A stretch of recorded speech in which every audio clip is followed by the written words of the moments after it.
तर आता इथे माझी पूजा सुरू आहे आणि आज आहे श्रावणी सोमवार, दुसरा श्रावणी सोमवार आहे। तर छान अशी पूजा झालेली आहे माझी।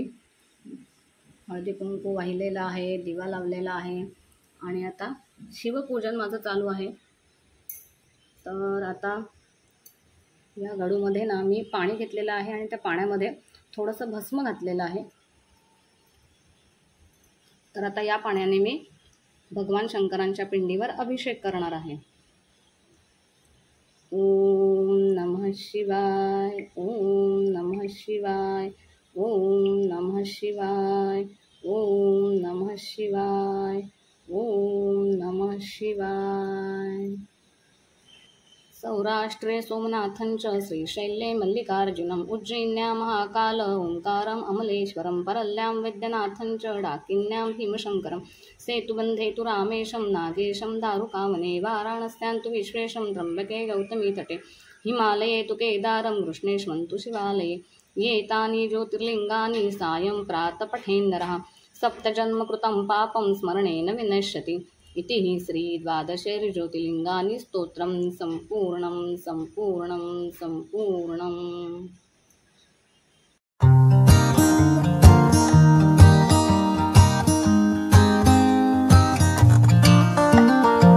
तर आता इथे माझी श्रावणी सोमवारची दुसऱ्या सोमवारची इथे पूजा झालेली आहे।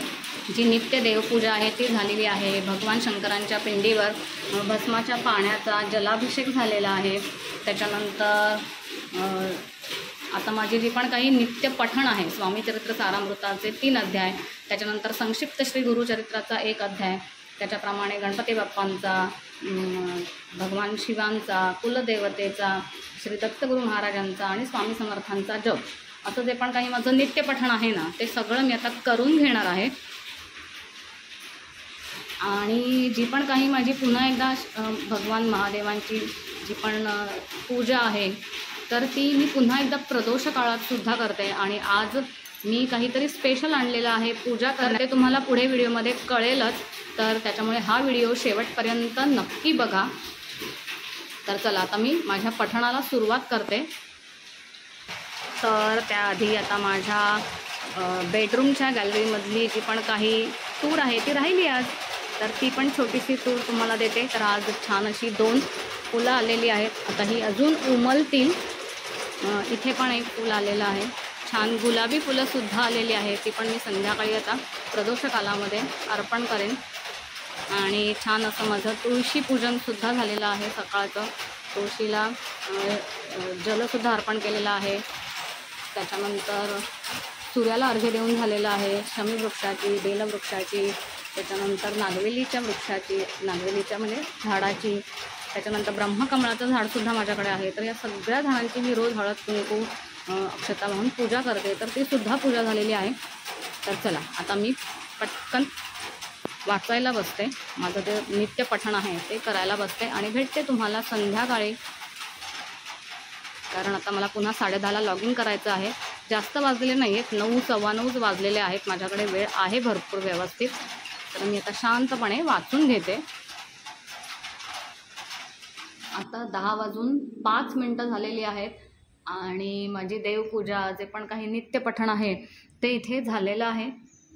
तर आता मी सुरुवात करते ब्रेकफास्टला, कारण 10:30ला मला लॉग इन करायचं आहे आणि संध्याकाळी पुन्हा प्रदोष काळामध्ये पुन्हा एकदा शिवपिंडीवर जलाभिषेक करायचा आहे, गाईच्या कच्च्या दुधाचा अभिषेक करायचा आहे, त्याचप्रमाणे पंचामृताचा सुद्धा अभिषेक करायचा आहे।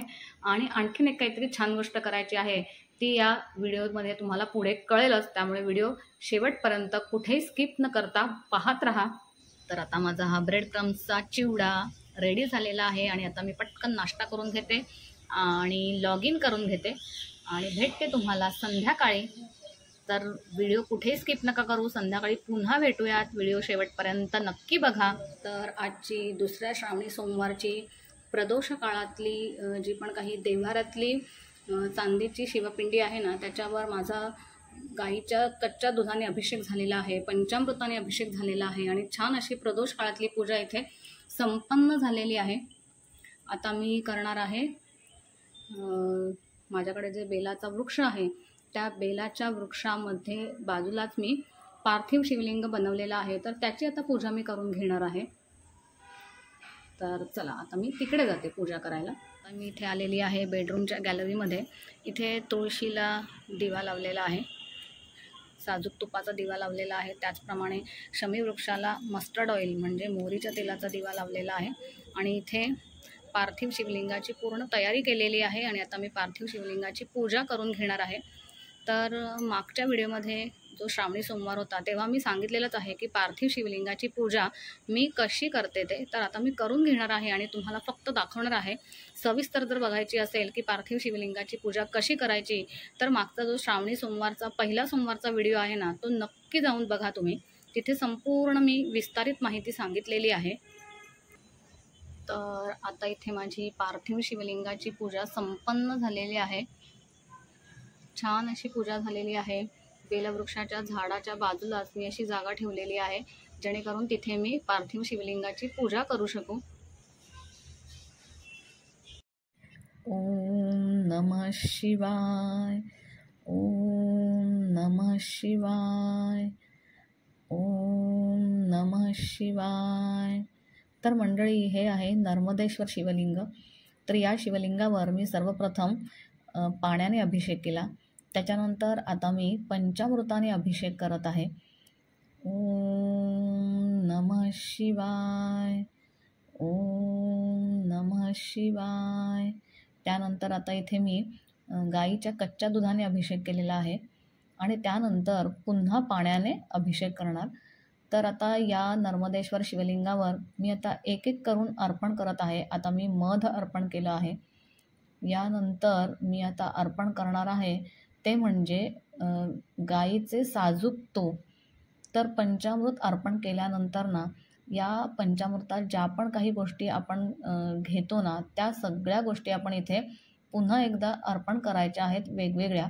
तर इथे आता मी दही अर्पण केलं. त्यानंतर आता मी हे साखर अर्पण करते आहे आणि त्यानंतर पुन्हा एकदा पाण्याने मी अभिषेक करते आहे, जलाभिषेक करते आहे.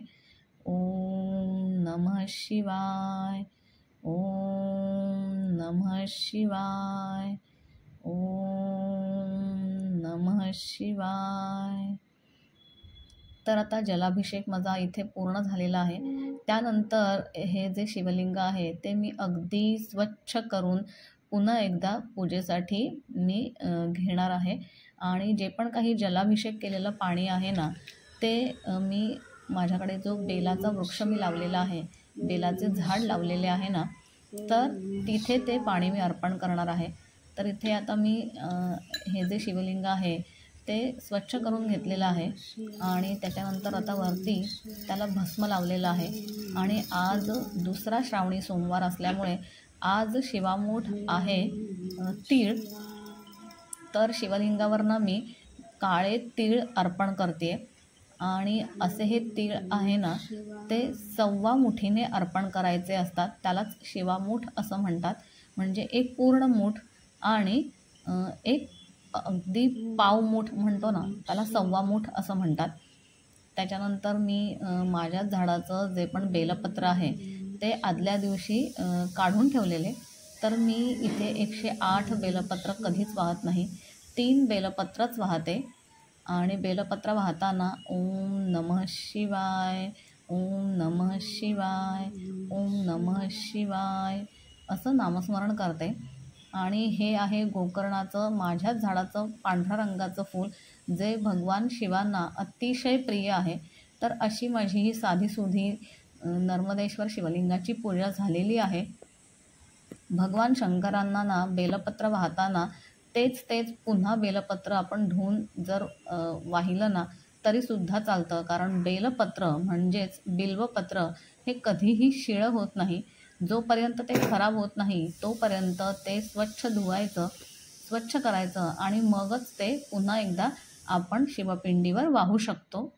तर आता नर्मदेश्वर शिवलिंगाची पूजा झाल्यानंतर जलाभिषेक, त्याच्यानंतर पंचामृताने अभिषेक झाल्यानंतर मी इथे पंचामृताचाच नैवेद्य दाखवलेला आहे आणि छान अशी नर्मदेश्वर शिवलिंगाची पूजा केलेली आहे. तर आता माझ्या देव्हाऱ्यामध्ये ना आधी चांदीची म्हणजे चांदीचं शिवलिंग आहे. तर आता हे शिवलिंग मी कुठे प्रस्थापित करणार आहे ते येणाऱ्या व्हिडिओमध्ये तुम्हाला नक्कीच कळेल. तर माझ्या बेडरूमच्या गॅलरीमध्ये ना छान असं वृक्षाचं झाड मी लावलेलं आहे आणि मोठं प्लॅन्टर घेतलेलं आहे. तर त्याच्या बाजूला मी एक बाजूला जागा ठेवलेली आहे जिथे मी पार्थिव शिवलिंग करते श्रावणातल्या प्रत्येक सोमवारी. तर तिथेच मी हे प्रस्थापित करणार आहे. तर आता सगळी पूजा झाल्यानंतर घरामध्ये तर धूप झालाच पाहिजे.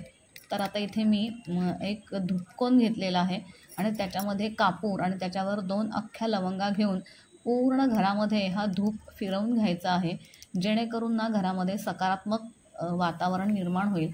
तर अशी छान माझी दुसऱ्या सोमवारची पूजा झालेली आहे. तर मंडळी, हा पूजेचा व्हिडिओ तुम्हाला कसा वाटला मला नक्की कमेंट करून सांगा.